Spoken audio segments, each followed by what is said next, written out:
राधे राधे, जय श्री कृष्णा। और अभी चल रहा है कार्तिक मास, और कार्तिक मास का है आज 21वां दिन। और हम प्रतिदिन श्रीमद् भगवत गीता का पाठ करते हैं, जिसमें कि एक दिन श्रीमद् गीता के अध्याय का महात्म्य पढ़ते हैं और दूसरे दिन उसका अध्याय पढ़ते हैं। तो कल हमने पढ़ा था 11वें अध्याय का महात्म्य, और आज हम पढ़ेंगे 11वां अध्याय। तो ठाकुर जी का नाम लेते हुए हम ये अध्याय शुरू करेंगे। ओम नमो भगवते वासुदेवाय नमः। और अपने गीता जी पर भी एक पुष्प अर्पित करेंगे। 11वां अध्याय। इस प्रकार भगवान के वचन सुनकर अर्जुन बोले, हे भगवान, मेरे पर अनुग्रह करने के लिए आप परम गोपनीय आध्यात्मिक विषय वचन अर्थात उपदेश आपके द्वारा जो कहा गया उससे मेरा यह अज्ञान नष्ट हो गया है। क्योंकि हे कमल नेत्र, मैंने भूतों की उत्पत्ति और प्रलय आपसे विस्तार पूर्वक सुने हैं तथा आपका अविनाशी प्रभाव भी सुना है। हे परमेश्वर, आप अपने को जैसा कहते हो यह सब ठीक ऐसा ही है, परंतु हे पुरुषोत्तम, आपके ज्ञान, ऐश्वर्य, शक्ति, बल, वीर और तेज युक्त रूप को प्रत्यक्ष देखना चाहता हूँ। इसलिए हे प्रभु, मेरे द्वारा वह आपका रूप देखा जाना शक्य है। ऐसा यदि मानते हैं तो हे योगीश्वर, आप अपने अविनाशी स्वरूप का मुझे दर्शन कराइए। इस प्रकार अर्जुन की प्रार्थना करने पर श्री कृष्ण भगवान बोले, हे पार्थ, मैं मेरे सैकड़ों तथा हजारों नाना प्रकार के और नाना वर्ण तथा आकृति वाले अलौकिक रूप को देख।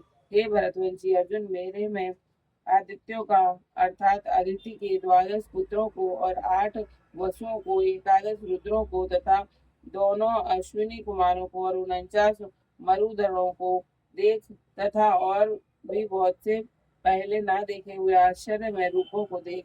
हे गुणाकेश, अब इस मेरे शरीर में एक जगह स्थित हुए चराचर सहित संपूर्ण जगत को देख, तथा और जो भी कुछ देखना चाहता है सो देख, परंतु मेरे को इन अपने प्राकृत नेत्रों द्वारा देखकर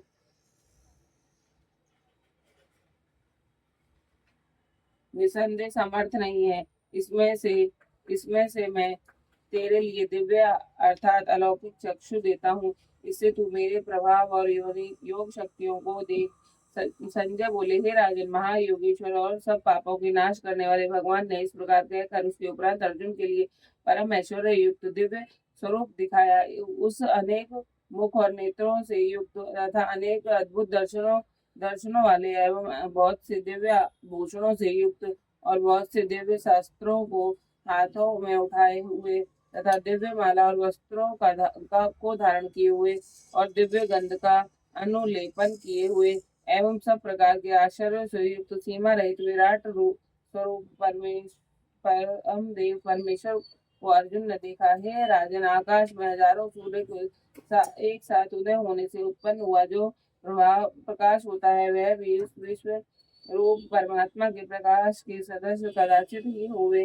ऐसे आश्चर्य में रूप को देखते हुए पांडुपुत्र अर्जुन ने इस काल में अनेक प्रकार से विभक्त हुए अर्थात पृथक पृथक हुए संपूर्ण जगत को उस देवों के देव श्री कृष्ण भगवान के शरीर में एक जगह स्थित देखा। उसके उपरांत वह आश्चर्य से युक्त हुआ। हर्षित रोमों वाला अर्जुन विश्व रूप परमात्मा को श्रद्धा भक्ति सहित सिर से प्रणाम करके उनके हाथ जोड़े हुए बोला, हे देव, आपके शरीर में संपूर्ण देवों को तथा अनेक भूतों के समुदाय को और कमल के आसन पर बैठे हुए ब्रह्मा को तथा महादेवों को और संपूर्ण ऋषियों को तथा दिव्य सर्पों को देखता हूँ। हे संपूर्ण विश्व के स्वामी, आपको अनेक हाथ, पेट, मुख और नेत्रों से युक्त तथा सब ओर से अनंत रूपों वाला देखता हूँ। हे विश्व रूप, आपके ना अंत को देखता हूँ तथा ना मध्य को और ना आदि को ही देखता हूँ। हे विष्णु, आपको मैं मुकुट युक्त, गदा युक्त और चक्र युक्त तथा अब सब ओर से प्रकाशमान तेज का पुंज प्रज्वलित अग्नि और सूर्य के सदस्य ज्योति युक्त देखने में अति गहन और प्रमेय स्वरूप सब ओर से देखता हूँ।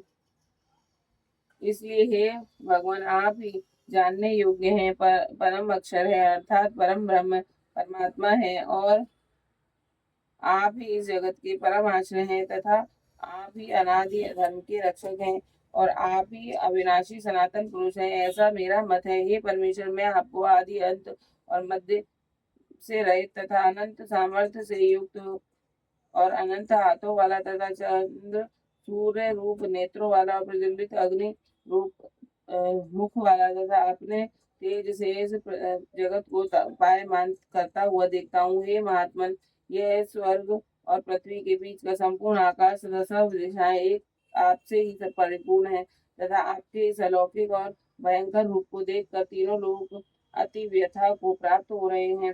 हे गोविंद, वे सब देवताओं के समूह आप में ही प्रवेश करते हैं, और कई एक भयभीत होकर छोड़ हाथ जोड़े हुए आपके नाम और गुणों का उच्चारण करते हैं, तथा महर्षि और सिद्धों के समुदाय कल्याण होवे ऐसा कहकर उत्तम उत्तम स्त्रोतों द्वारा आपकी स्तुति करते हैं। हे परमेश्वर, जो एकादश रुद्र और द्वादश आदित्य तथा 8 वसु और साध्य गण विष्णुदेव तथा अश्विनी कुमार और मरुद गण और पितरों का समुदाय तथा गंधर्व यक्ष राक्षस और सिद्ध गणों के समुदाय है, वे सब ही विस्मित हुए आपको देखते हैं। हे महाबाहो,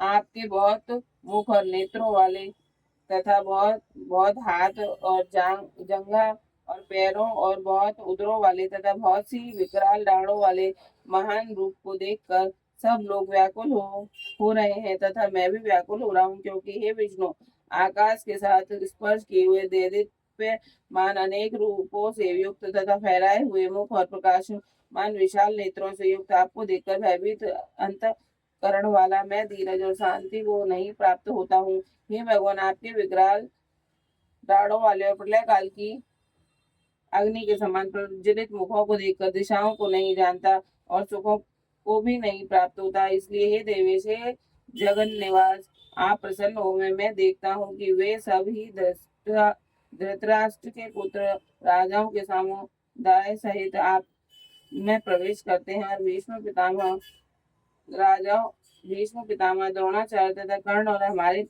के भी प्रधान योद्धाओं के सहित सबके सब वेग युक्त हुए आपके विकराल दाढ़ों द्वारा भयानक मुख में प्रवेश करते हैं, और कई एक चूर्ण हुए सिरों सहित आपके दाढ़ों से बीच में लगे हुए दिखते हैं। हे विष्णुमूर्ति, जैसे नदियों के बहुत से जल के प्रभाव समुद्र के ही सन्मुख दौड़ते हैं अर्थात समुद्र में प्रवेश करते हैं, वैसे ही वे शूरवीर मनुष्यों के समुदाय भी आपके प्रज्वलित हुए मुखों में प्रवेश करते हैं, अथवा जैसे पतंग मोह के वश में होकर नष्ट होने के लिए प्रज्वलित अग्नि में अति वेग से युक्त हुए प्रवेश करती है, वैसे ही यह सब लोग भी आप अपने नाश के लिए आपके मुख में अति वेग से युक्त हुए प्रवेश करते हैं, और आप इस उन संपूर्ण लोगों को प्रज्वलित मुखों द्वारा ग्रसन करते हुए सब ओर से चाट रहे हैं। हे विष्णु, आपका उग्र प्रकाश संपूर्ण जगत को तेज के द्वारा परिपूर्ण करके तपायमान करता है। हे भगवान, कृपा करके मेरे प्रति कहिए कि आप उग्र रूप वाले कौन हैं। हे देवता, मैं श्रेष्ठ, आपको नमस्कार होवे, आप प्रसन्न होइए। आदि स्वरूप आपको मैं तत्व से जानना चाहता हूँ, क्योंकि आपकी प्रवृत्ति को मैं नहीं जानता। इस प्रकार अर्जुन के पूछने पर श्री कृष्ण भगवान बोले, हे अर्जुन, मैं लोगों का नाश करने वाला बड़ा हुआ महाकाल हूँ। इस समय उन लोगों को नष्ट करने के लिए प्रवृत्त हुआ हूँ, इसलिए जो प्रतिपक्षियों की सेनाओं सेना में स्थित हुए योद्धा लोग हैं, वे सब तेरे बिना भी नहीं रहेंगे, अर्थात तेरे युद्ध न करने से भी इन सबका नाश हो जाएगा। इससे तू खड़ा हो और यश को प्राप्त कर तथा शत्रुओं को जीत कर धन धान्य से संपन्न राज्य को भोग, और यह सब सूरवीर पहले से ही मेरे द्वारा मारे मारे हुए हैं। हे सव्य साचिन, तू तो केवल निमित्त मात्र ही हो जा, तथा इन द्रोणाचार्य और पितामह तथा जयद्रथ और कर्ण तथा और भी बहुत से मेरे द्वारा मारे हुए शूरवीर योद्धाओं को तू मार और भय मत कर। निसंदेह तू युद्ध में वैरियों को जीतेगा, इसलिए युद्ध कर। उसके उपरांत संजय बोले कि हे राजन, केशव भगवान के इस वचन को सुनकर मुकुटधारी अर्जुन हाथ जोड़े हुए कांपता हुआ और नमस्कार करके फिर भी भयभीत हुआ प्रणाम करके भगवान श्री कृष्ण के प्रति गदगद वाणी से बोला कि हे अंतर्यामिन, यह योग्य ही है कि जो आपके नाम और प्रभाव के कीर्तन से जगत अति हर्षित होता है और अनुराग को भी प्राप्त होता है तथा भयभीत हुए राक्षस लोग दिशाओं में भागते हैं और सब सिद्धि गणों के समुदाय नमस्कार करते हैं। हे महात्मा, ब्रह्मा के भी आदिकर्ता और सबसे बड़े आपके लिए वे कैसे नमस्कार नहीं करते, क्योंकि हे अनंत, हे देवेश, हे जगन निवास, जो सत असत और उनसे परे अक्षर अर्थात सच्चिदानंद घन ब्रह्म है, वह आप ही हैं। वह आप ही हैं। हे प्रभु, आप आदिदेव और सनातन पुरुष हैं। आप इस जगत के परम आश्रय और जानने वाले तथा जानने योग्य और परम धाम है। हे अनंत रूप, आपसे यह सब जगत व्याप्त अर्थात परिपूर्ण है। हे हरे, आप वायु, यमराज, अग्नि, वायु, चंद्रमा तथा प्रजा के स्वामी ब्रह्मा और ब्रह्मा के भी पिता हैं। आपके लिए हजारों बार नमस्कार नमस्कार नमस्कार होवे। आपके लिए फिर भी बारंबार नमस्कार नमस्कार होवे। हे अनंत सामर्थ्य वाले, आपके लिए आगे से और पीछे से भी नमस्कार होवे। हे सर्वात्मन, आपके लिए सब ओर से नमस्कार होवे, क्योंकि अनंत पराक्रमशाली आप सब संसार को व्याप्त किए हुए हैं। इससे आप ही स्वरूप हैं। हे परमेश्वर सखा, ऐसे मानकर आपके इस प्रभाव को ना जानते हुए मेरे द्वारा प्रेम से अर्थात प्रतमाद से भी हे कृष्ण, हे यादव, हे सखे, इस प्रकार जो कुछ हठ पूर्वक कहा गया है, और हे अच्युत, जो आप हंसी के लिए विहार सैया, आसन और भोजनादियों में अकेले अथवा उन सखाओं के सामने भी अपमानित किए गए हैं, वह सब अपराध अप्रमेय स्वरूप अर्थात अचित्य प्रभाव वाले आपसे मैं क्षमा क्षमा कराता हूँ। हे विश्वेश्वर, आप इस चराचर जगत के पिता और गुरु से भी बड़े गुरु एवं अति पूजनीय है। हे अतिशय प्रभाव वाले, तीनों लोकों में आपके समान भी दूसरा कोई नहीं है, फिर अधिक कैसे होवे। इससे हे प्रभु, मैं शरीर को अच्छी प्रकार चरणों में इसके चरणों में रखकर और प्रणाम करके स्तुति करने योग्य आप ईश्वर को प्रसन्न होने के लिए प्रार्थना करता हूँ। हे देव, पिता जैसे पुत्र और सखा जैसे सखा के और पति जैसे प्रिय स्त्री के, वैसे ही आप भी मेरे अपराध को सहन करने के लिए योग्य हैं। हे विश्व मूर्ति, मैं पहले ना देखे हुए आश्चर्य में आपके इस रूप को देखकर हर्षित हो रहा हूँ और मेरा मन वैसे अति व्याकुल भी हो रहा है। इसलिए हे देव, आप उस अपने चतुर्भुज रूप को ही मेरे लिए दिखाइए। हे देवेश, हे जगन निवास, हे प्रसन्न हो जाइए। हे विष्णु, मैं वैसे ही आपको मुकुट धारण किए हुए तथा गदा चक्र शंख गदा चक्र हाथ में लिए हुए देखना चाहता हूँ। हे विश्व रूप, हे सहस्त्रबाहु, आप इस उस चतुर्भुज रूप से ही युक्त होइए। इस प्रकार अर्जुन की प्रार्थना को सुनकर श्री कृष्ण भगवान बोले, हे अर्जुन, अनुग्रह पूर्वक मैंने अपनी योग शक्तियों के प्रभाव से यह मेरा परम तेजो में सबका आदि और सीमा रहित विराट रूप तेरे को दिखाया है, जो कि तेरे सिवा दूसरे से पहले नहीं देखा गया। है अर्जुन, मनुष्य लोक में इस प्रकार विश्व रूप वाला मैं न वेद और यज्ञों के अध्ययन से तथा न दान से और न क्रियाओं से और न उग्र तपों से ही तेरे सिवा दूसरे से देखा जाने को शक्य हूँ। इस प्रकार मेरे इस विकराल रूप को देख कर तेरे को व्याकुलता न होवे और मोह भाव भी न होवे और भय रहित प्रीति युक्त मन वाला तू उस ही में मेरे शंख चक्र गदा पद्म सहित चतुर्भुज रूप को फिर देख।